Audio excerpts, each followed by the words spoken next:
Hi, I'm David with EV World News. We're talking about electric vehicles, green energy, and the stock markets. I'm proud to say that Mike Herzog is back with us today. He's been traveling for a couple of weeks and he's back. But we were just before we went on the air, we thought we were having a discussion. I thought we should discuss with us. So, Mike, you were saying you went to a tire shop or you were in a repair shop. Absolutely, it's been a rough week for tires in the family.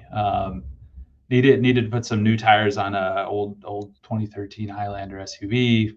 Got that accomplished. The new 2021 Audi e-tron drove through something bad. Had a couple of nails, a couple of tires go bad. So it's like this bring it in. This vehicle needs some new tires. What's been funny? I've spent a lot of time in the tire shop the past 2 days. The amount of EV owners coming in and asking about a couple of Tesla owners.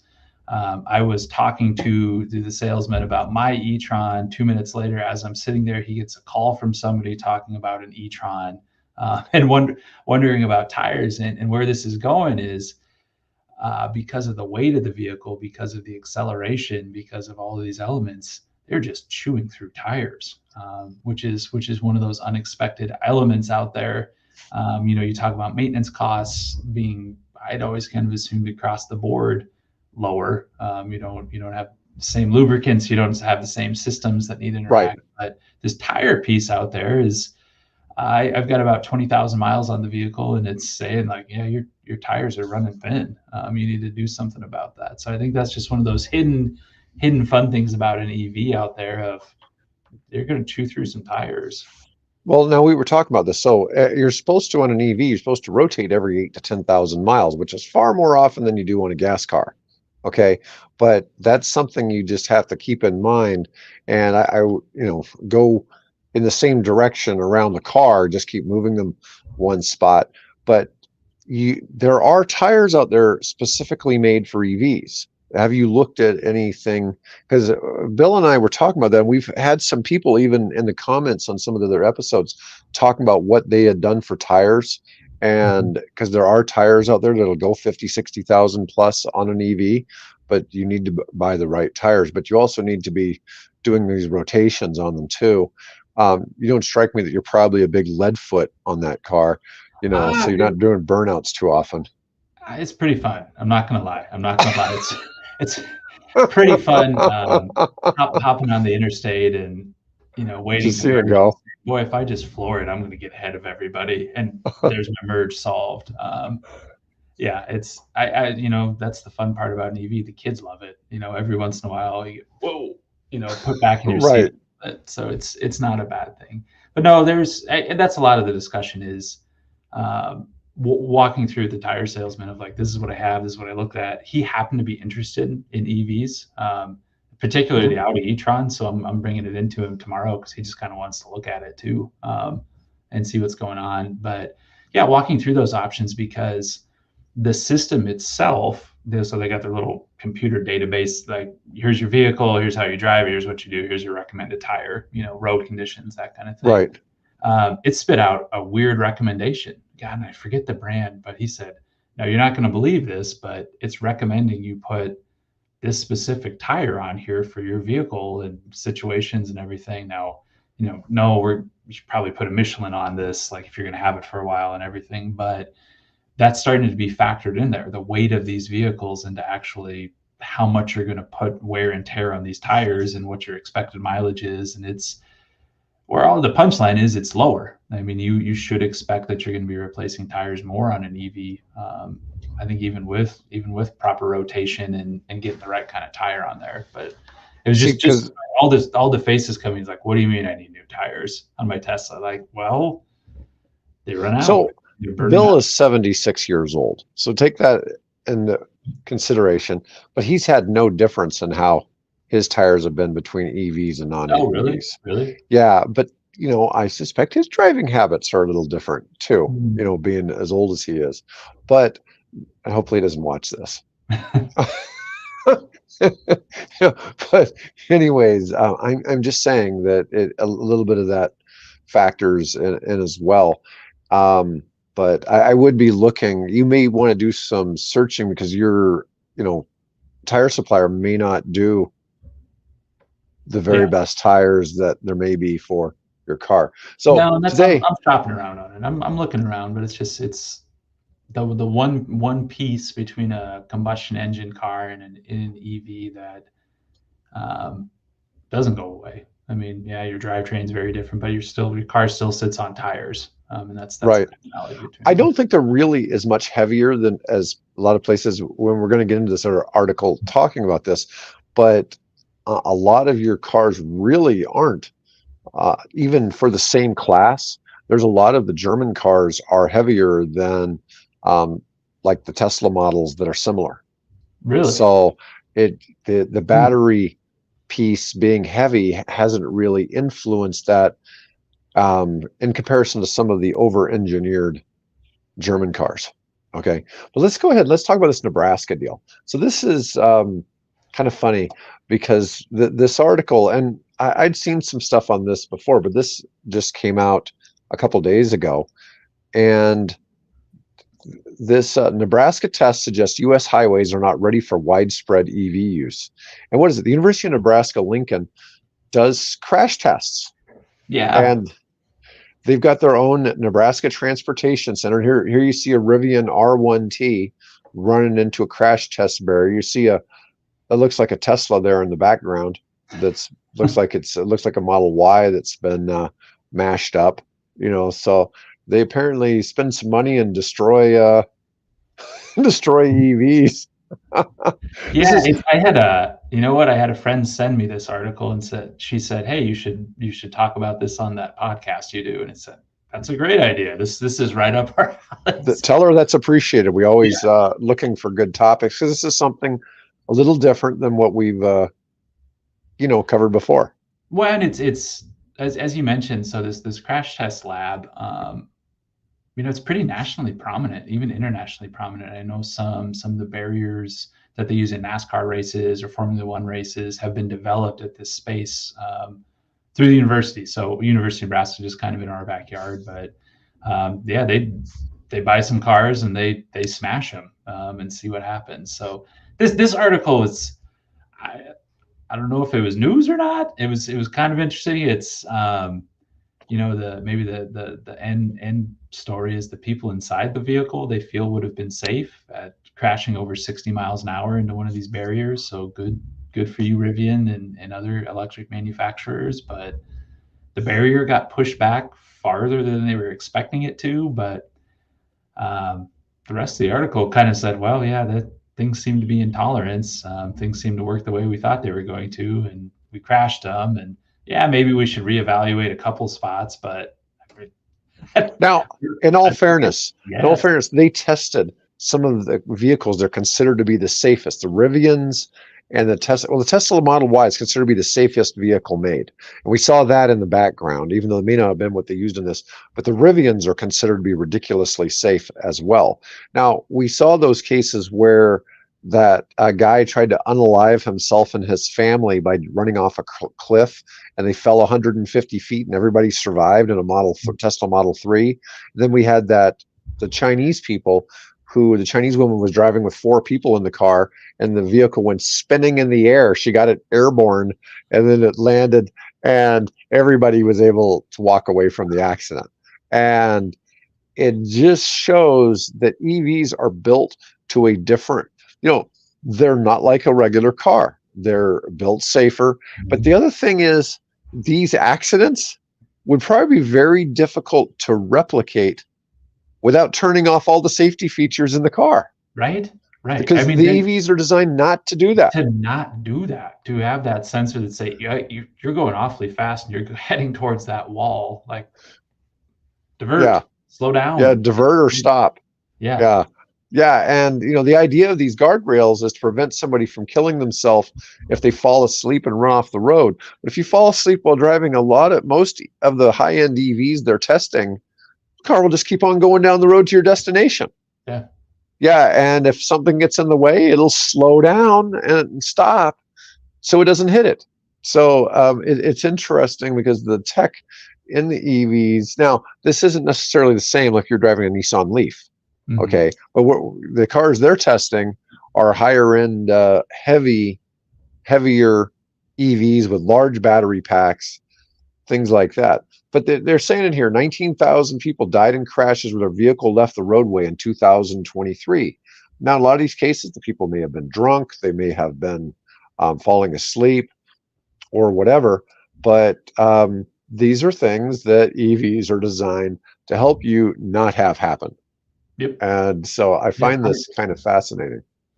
no, and it's like I said, it's fun because it's a local tie-in for us and what they're looking in. But I mean, the end message is like, yeah, looks like a very safe vehicle. And these particular barriers are for construction zones. And the idea is to keep the people working there safe too. Right. But gosh darn, I mean, just in that video, those didn't move very far. And for a giant vehicle coming in at 60 plus miles an hour. So we'll see if anything develops from it, but it's just from the headline, are U.S. highways ready for EV use to what the message is in the article? I mean, yeah, didn't look too bad. There's some and notice it keeps landing on its tires and it stays upright. Mm-hmm. It doesn't go flipping around. Yeah. I remember Elon Musk saying you can't roll a Model X over. Yeah. You might be able to get it to go up on its side, but it'll roll right back over on its tires. Weebles. Yeah. The Weebles wobble. Yeah. But it just has to do with the design. But the University of Nebraska is one of 3 places in the country that does these kind of tests, and the only one other place has done some testing on EVs against the barriers. So it's interesting that they chose to do this here. Let's see. Kiewit Hall, UNL's newly opened Center for Undergraduate Engineering Education. The Nebraska researchers were applauded for investigating significant challenges the country faces to prepare its roadways for heavy EVs. But I mean, an EV is still not as heavy as a tractor trailer. Right. I mean, it's not even comparable. We're it's like they're tiny compared to a 80,000 pound tractor trailer that's pushing 12 times the weight of the EV. That's also barreling through that construction zone at 60 miles an hour. Yeah. Yeah, so I'm not sure what this is really designed to show. The barrier suffered catastrophic damage, sending chunks of concrete flying and rupturing numerous steel reinforcing bars. They're worried about the barrier, like they said, but the passengers were okay. I mean, they didn't put humans in there, but I don't know. I mean, if you drive a Honda Civic into one of those barriers at 60, it's going to send concrete flying, right? I mean, you'd think so. If you're working on the other side of it, I don't think you want anything hitting that barrier. Yeah, that's when I present our research at conferences, one of the questions I often get is, are electric vehicles unsafe? And they said that that's not really a fair perspective. They're fair well in the government's car assessment program and the crashworthy ratings from the Insurance Institute, which examines how the cars perform in collisions with other vehicles. The safety devices perform when a car unintentionally leaves its traffic lanes for reasons like driver distraction or sleepiness, mechanical problems, or medical problems, often referred to as errant crashes. Now, our mini EVs are very safe. Well, the higher end ones, we know that from the 5-star crash ratings and all that, and the actual real world incidents that I was talking about earlier with the Model 3 and the Model Y, that there's no question that the cars themselves are very safe. But it's just interesting. Like, it could be more damaging to a concrete barrier. Like, do you remember the old Mercedes G-Wagon commercials where the 2 crash test dummies got excited and they launched the G-Wagon into the concrete barrier, and then the 2 crash test dummies went through the barrier and they just kept on driving down the road, on the other side of the building after they smashed it with the G-Wagon. And that was their thing, was the G-Wagon was super safe because it could smash through concrete. It could go through building. Yeah. And as opposed to destroying the crash test dummies, which I don't think it could really do that. But now maybe some of these heavier Maybe vehicles can. Cybertruck that could Yeah. get the momentum behind that. That would do some damage. Yeah, they're starting to get some situations where some Cybertrucks have gotten, you know, banged up, but not nearly as whatever they came in Mhm. contact with. They performed really well.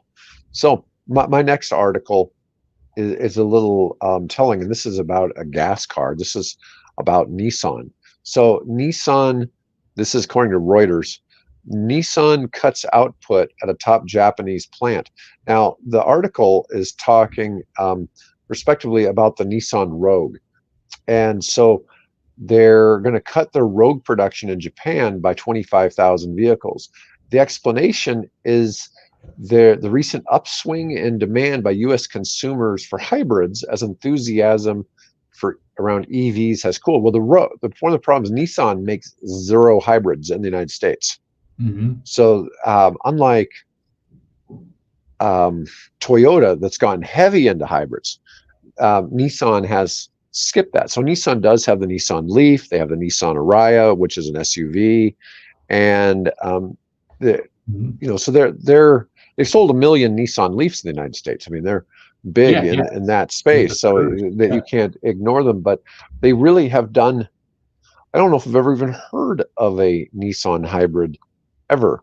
And so they're really trailing it because you look at how heavy Toyota's gone into the hybrid space. And Toyota's now introducing for 25 a couple of plug-in hybrids. Yep. Toyota doesn't have a lot of EVs, but if you look at how far they've come in hybrids, I mean, the current Prius Prime is like now that's a plug-in hybrid, but it also gets like 70 miles per gallon once you run out the battery. Yeah.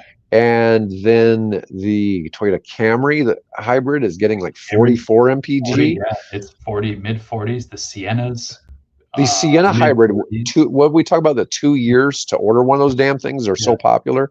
They have a 36 highway, 36 city. Well, in there, I want to say the new Highlanders and even their big The ones. bigger Highlander, Yeah, I guess that's replacing the Forerunner or something. I'm not maybe. sure.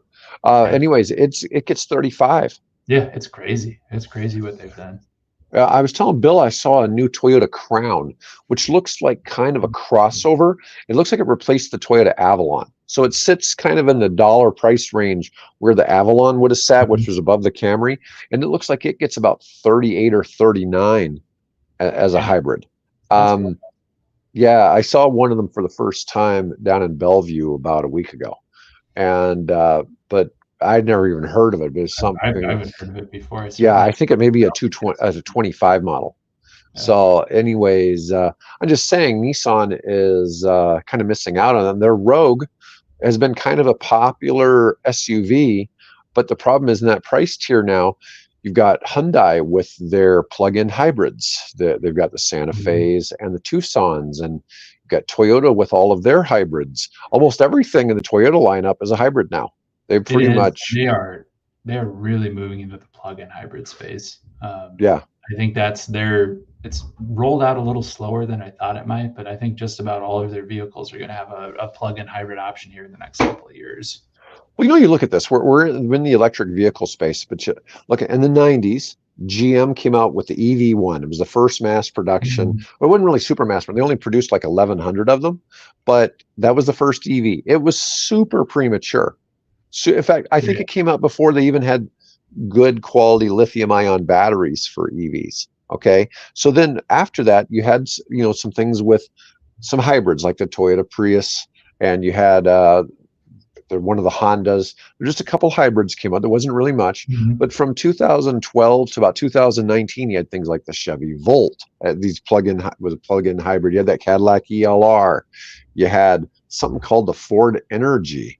Ford Uh, Fusion Ford Fusion had a hybrid, but the hybrid only got 2 miles per gallon better gas mileage than the gas version.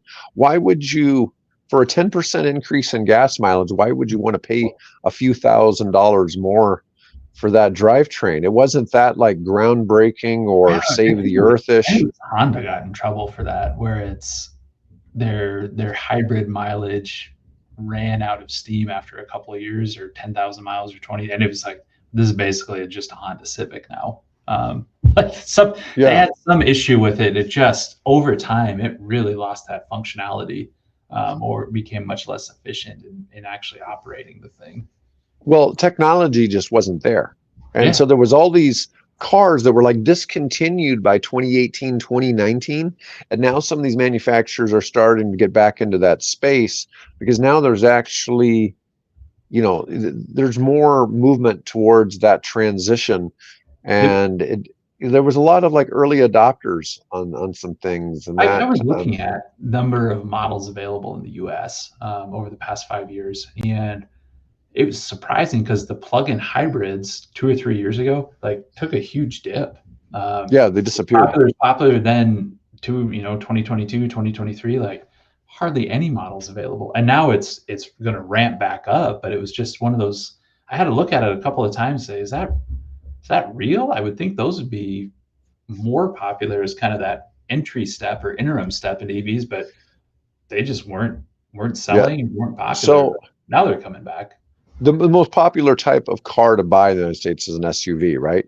Mm-hmm. Well, in the plug-in hybrid space, in the used plug-in hybrid space, there's nothing in that sub $25,000 category that gets you the $4,000 rebate. I've seen a couple of Model Ys drop into that, and even a Model X drop into that space. But in the plug-in, those are fully electric. In the plug-in It hybrid space, there's nothing. exists. There's nothing there. So the only cars that even exist in that plug-in hybrid space are the Hyundai Santa Fe and Tucson. And there was a Mitsubishi Outlander for 23, I think, and 24. And then in 24, there's been some Toyota Highlanders that are plug-in, but a used 24 Highlander is still over $50,000. Yeah. That's you're Yeah, not I getting mean, that it's price not in anywhere near the price range, and so that makes it very difficult. My next topic comes from Morgan Stanley. Morgan Stanley has just replaced Ford with Tesla as its top pick in the U.S. auto industry.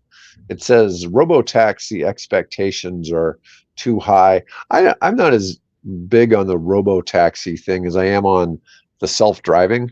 You Mhm. know, I don't know how big of a disruptor the robotaxi really does for Yeah. anything. I mean, in reality, you still have a vehicle driving around, right? So It's how is still that a any vehicle. It different? still has maintenance costs. It still needs to be fueled. It still needs. Right. I think it's pretty cool, but I'm not sure where that is the big game changer for Tesla. I think their robots are going to be a huge thing, so, but I just thought it was fascinating. They're starting to get into the semi space. They're Oh starting to yeah. get more and more orders for those. You know, it'd be interesting to see where some of those things shake up. All right. So you being an Audi fan, I'm going to show you that I've got something. There's a new Audi E6 e-tron or A6 Mhm. e-tron coming out. This is what it's supposed to look like here. Um, so it's how Volkswagen is planning to fight Lucid and Tesla in the market. And there's a few pictures here of this something coming out. For some reason their sample is in beige, but it's still a nice looking car. It's a nice looking car. Yeah. Yep, doesn't look so much like an EV as it does just look like a car. A nice looking one. Um, the Sportback will be joined by the Avant wagon version. No images yet. No conventional sedan with a trunk will be offered. So they're all going to have a hatchback here. Yeah. Let's see. Energy consumption is expected to be around 3.9 to 4.4 miles per kilowatt hour. Now that's interesting because the Lucid Air recently was able to increase its production to where it's at 5 miles per kilowatt now, which is Wow. the highest really Yeah, of that's all of the crazy. major That's really good. um, sedans. Four's not Uh, being around four. That's not the end of the world. no, well, most of the Teslas are at 3.5. Yeah. So it's an upgrade even from the Teslas. Um, with 300 miles on a single charge, technically with those specs, it should do 400, but we'll see where the EPA ratings come later. It's in the same platform underpinning the EV Porsche Macan. It's on an 800-volt platform, which that's going to It, be, the 5-minute someday, charging. someday. When the chargers are available. But anyways, I thought you might enjoy that Yeah, I since do. you're an Audi It's a fan. sharp looking car. I'm sure it'll Yep, be. I'm sure it'll be a good one out there. I hope. yep. And for my last topic for today, we're going to talk a little bit about South Pasadena, California. South Pasadena has gotten rid of all their police gas-powered cars and replaced them with Model Ys and Model 3s. So South Pasadena is this California city is the first to switch to an all EV police fleet, and they actually give some stats. So they're going to use Model Ys as patrol vehicles and Uh-huh. Model 3s for detective and other spots in the police department. So they bought 10 of each, and they give some financial numbers on this, which I thought was interesting, but we'll get to this in a minute. Both types are customized for police use, and altogether the program, which includes the installation of EV chargers, the city hall will cost about $1.85 million. More than half of the total costs have been covered by local energy providers and green initiative organizations. Well, that's kind of cool. The cost per mile is half of what the cop cars would run, and it leads to an average annual savings of about $4,000 per car. Per car. I can buy Yeah, it. yeah. Now, what I was surprised at was I always figured police cars were pretty cheap because they're bought for these fleets and they're in big numbers. That was not the case. We'll get to that in a minute. Several automakers have offered up their EVs in police specs. Ford has a Pro SSV trim of the F-150 Lightning pickup, and Chevrolet has a PPV version of its Blazer SS electric sport utility. Let's see. I'm going to show that too, because that sounds kind of interesting. Let's It's see what we got the here. idea of police cars, and when I've looked at this for other fleets before. So There's powerful. a Ooh, that's a sharp looking car. Yeah, I this like is that. the Chevy Blazer EV, Cool. configured as a police car. I don't know if I'd want the Blazer with all of the problems it had. Hopefully, they have ironed those out for the police department. You don't want 17 separate problems going on like there in the initial that Yeah, one magazine had that was with tough. that. But that was nice looking. And here is I'm going to show you what the Ford. This is the Ford F-150 Lightning setup as a. It's hard to notice they both have the bumper guards on the front here, It's cool. but I mean, it's got a '80s feel to it because it's so big and honking, and I love it. I'd love to see that yeah. cruising down. I'm sure the officers would love to drive that thing too. Oh yeah. Oh, I'm sure. I mean, the only thing I do imagine, we were talking about tires at the start of the episode. Oh Now, God, I used to be a deputy sheriff in Tennessee. I'm going to tell you, we all had lead foot. Okay, those Caprice Classics that we had could get up and go, or the I'm trying to remember what the Ford was we used to drive. I can't. The Crown Victoria, yeah. and Ooh, big. Yeah. yeah, and they were all about back then in the 90s. They were all about 220 horsepower, and they could get up and go. And I know they had special brakes, and there was a lot of things that were, to make them, because And one of the big problems you have in law enforcement, more cops are injured or die from car accidents oh, I'm than sure from stuff they're on the road. involving suspects. I mean, that's just a factor of you are on the road all day long. You're in It's that a driving intensive job, that's for sure. that's But one of those things. Like I don't mind seeing cops do that. I think that's a perk of the job. Like, go drive real fast on the road. I don't care. Put your flashers on and go through the light. I mean, that's part of the job. Go have fun. Like you're out there doing that. But converting that type of fleet to electric, I know when we've done fuel evaluations in other places, there's so much idling, and just the right, reducing that idling time where you're sitting in your cruiser And then I'm not even talking like on a stakeout, you know, or something. No, you're in your car all day and what it is, and you keep the car running and you keep it idling and it's ready to go. So just the amount of fuel and cost you're saving on not having that car sitting there idling for 8 hours a day. I'm sure they made the case for it and put the numbers in there, but there's big efficiency to gain for sure. They're also designed not to run over pedestrians and a few other things. I will say that the article that I had chosen to show did not show the cost of the actual vehicle. So a Ford Explorer pursuit vehicle designed for police use runs about Wow. $79,000 fully configured, which is way more than it costs for a regular Explorer, but it's got the bigger engine, the bigger brakes, a lot of other things. The Tesla Model Y is $95,000. So Fully there's a configured. 16, yeah, fully configured. And that's what Pasadena paid for these, for the Model Ys. I didn't see statistics on what the Model 3s cost for police use. It would have Mm-hmm. been a little cheaper, but probably not more than say 10,000. Because a lot of that has to do with they have all the radio They have systems all and the the cons, computer they have all the systems in there. controls. So Yeah. there's a lot of stuff in there that you don't have in a normal car. You don't norm. So you have the big screen on there, but you also have generally a laptop setup and a few other things that are set up in the car that are much more expensive.